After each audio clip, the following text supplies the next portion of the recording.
Hello students. Previous video में हम लोग द अर्ली वैदिक एज के बारे में पढ़ रहे थे, द अर्ली वैदिक सिविलाइजेशन कि किस तरीके से यहाँ पर आकर आर्यंस ने भारत में खुद को बसाया और उस समय कौन कौन से वैदिक लिटरेचर जो है वो लिखे गए, उस वक्त की फैमिली लाइफ कैसे हुआ करती थी, विमेन की पोजीशन कैसे थी। और इन्हीं टॉपिक्स को अब हम आगे कंटिन्यू करेंगे कि उनकी बाकी लाइफ के बारे में हम लोग पढ़ेंगे कि वो किस तरीके से रहते थे, क्या खाते थे, क्या पहनते थे, कौन कौन से भगवानों की पूजा करते थे। इसमें सबसे पहला आपका टॉपिक है फूड। जो आर्यंस थे वो बहुत सिंपल खाना खाते थे लेकिन न्यूट्रिशियस फूड खाते थे जिससे कि उनको अच्छी न्यूट्रिशंस जो है वो बॉडी को मिल सके। इसमें वीट, बार्ले, मेज़, फ्रूट्स एंड वेजिटेबल्स आते हैं और ये उनकी स्टेपल डाइट हुआ करती थी। स्टेपल डाइट का मतलब होता है मुख्य डाइट, यानी कि सबसे ज़्यादा खाए जाने वाली जो चीज़ें हैं वो यही हुआ करती थी। इसके अलावा वो मिल्क बहुत कंज्यूम करते थे और मिल्क प्रोडक्ट्स जैसे कि घी, दही, ये सारी चीज़ें भी बहुत ज़्यादा कंज्यूम करते थे। हनी को लेकर वो बहुत ज़्यादा फॉन्ड थे। शहद का इस्तेमाल वो बहुत ज़्यादा किया करते थे, बहुत खाया करते थे।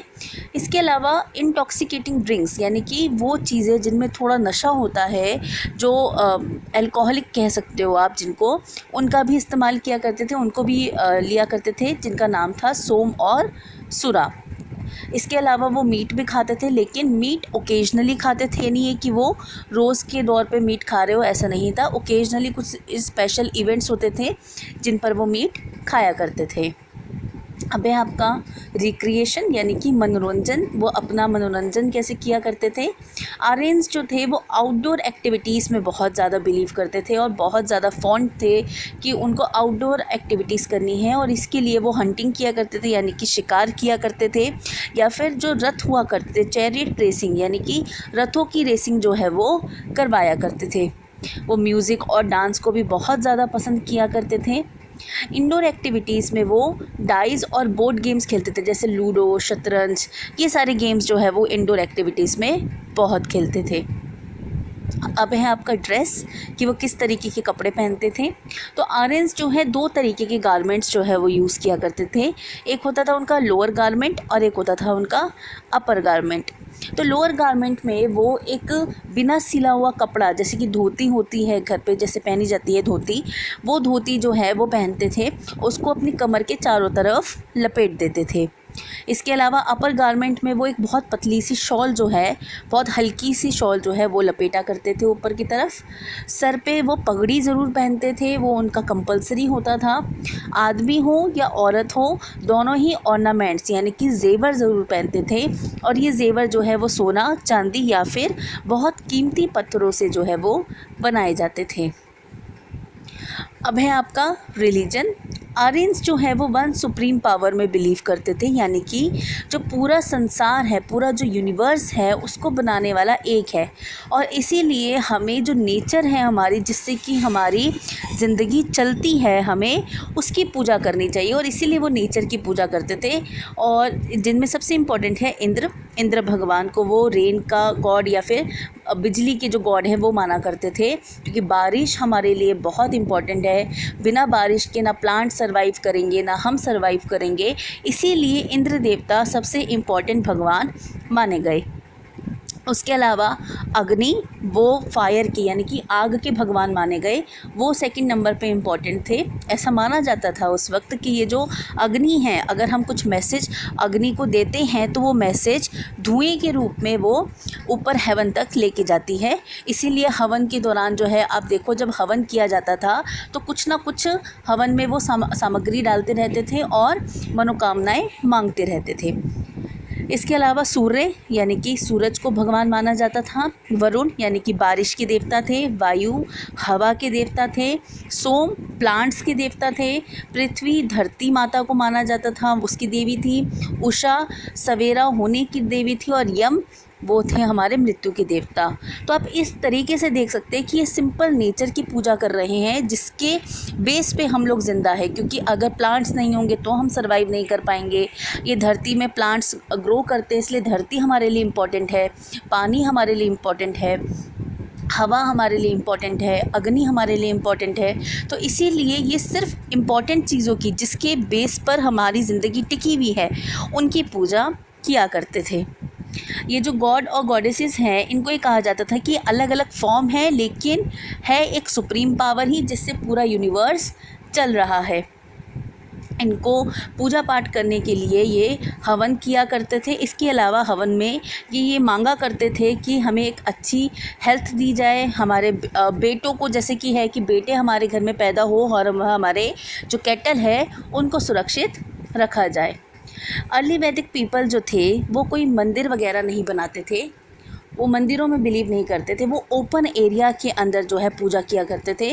ओपन एरिया में वो हवन किया करते थे और हवन के साथ साथ वो श्लोक जो है वो बोला करते थे, और बहुत ज़ोर ज़ोर से बोला करते थे, क्योंकि वो ये मानते थे कि जितनी ज़ोर ज़ोर से श्लोक बोलेंगे उतना ही हमारा वातावरण जो है वो शुद्ध होगा। और जैसे जैसे वो श्लोक बोलते रहते थे, वैसे वैसे वो अग्नि के अंदर ग्रेन, घी या मिल्क जो है वो ऑफ़र करते रहते थे। ये जो यज्ञ है ये ब्राह्मणों के द्वारा किया जाता था, और पूरा परिवार जो है इस यज्ञ के अंदर शामिल होता था। तो ये था आपका रिलीजन वाला टॉपिक। अब है आपका क्लास सिस्टम। बहुत इम्पॉर्टेंट टॉपिक है ये। आर्यंस ने अपने आप को अलग अलग ग्रुप में डिवाइड कर दिया था जॉब्स के अकॉर्डिंग, कि मतलब जो एक सर्टेन जॉब करता है उसको ये कहा जाएगा। जैसे आज के टाइम में है कि कोई अगर हमारी हेल्थ का ध्यान रखता है तो हम उसको डॉक्टर कहते हैं, कोई आपको पढ़ा रहा है तो उसको टीचर कहते हैं। तो ठीक इसी तरह उस वक्त 20 जॉब्स के अकॉर्डिंग जो है अलग अलग ग्रुप्स के अंदर इन्होंने अपने आप को डिवाइड कर दिया था, और इसी को हम लोग वर्णास या फिर क्लासेस जो है वो कहते हैं। जिसमें सबसे पहले आते हैं ब्राह्मण। ब्राह्मण जो होते थे वो पढ़े लिखे पंडित हुआ करते थे, स्कॉलर्स हुआ करते थे, जो पूजा पाठ का काम करते थे या फिर बच्चों को शिक्षा दिया करते थे। फिर आते हैं क्षत्रिय। क्षत्रिय वो हुआ करते थे जो अपने ट्राइब को जो है बाहरी अटैक से, बाहरी दुश्मनों से बचाया करते थे। फिर आते हैं वैश्य। वैश्य वो होते थे जो किसान होते थे या व्यापारी होते थे या फिर कुछ स्पेशल काम कर रहे, जो क्राफ्टिंग कर रहे हैं, वो ये सारे लोग जो है वो वैश्य में आते थे, जो लोगों को खाना या फिर अच्छा सामान जो है वो प्रोवाइड करा रहे होते थे। फिर आते हैं आपके शूद्र। शूद्र जो है वो लेबर क्लास होती थी, यानी कि जैसे बिल्डिंग बनाना, ठीक है, या फिर लोगों की सेवा करना, पानी भर देना, जो छोटे मोटे काम होते हैं वो करना, या फिर अपर क्लास की जो तीनों क्लास जो मैंने आपको पढ़ाई, ब्राह्मण, क्षत्रिय और वैश्य, इनकी सेवा करना, ये शूद्र का काम माना जाता था। तो इस तरीके से इन्होंने काम के अकॉर्डिंग 4 वर्णों को बनाया था।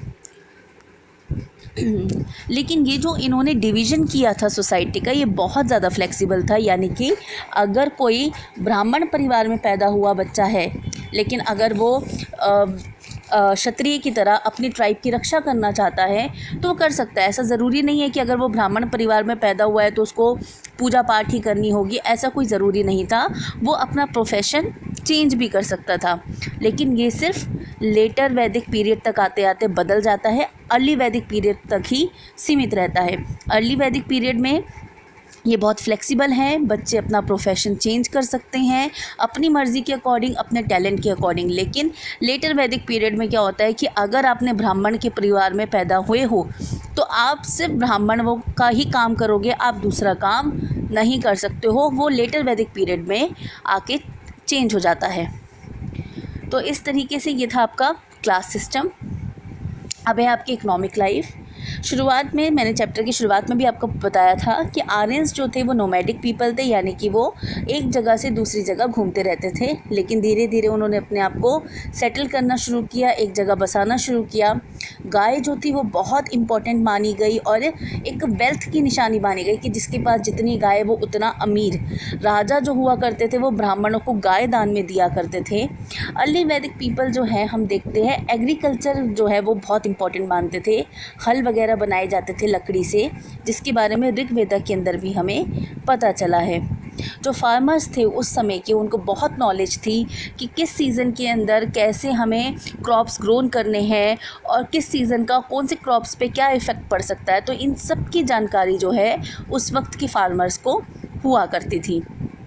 एग्रीकल्चर के अलावा ऋग्वेद के अंदर बाकी सारे कामों को भी मेंशन किया गया है। जो आर्टिसंस हुआ करते थे या जो क्राफ्ट पीपल होते थे उनको भी मेंशन किया गया है, जो रथ बनाया करते थे या वीविंग करते थे, लेदर का काम करते थे या घड़े वगैरह पॉटर्स जो थे वो बनाया होते थे, तो इनके बारे में भी मेंशन हुआ है।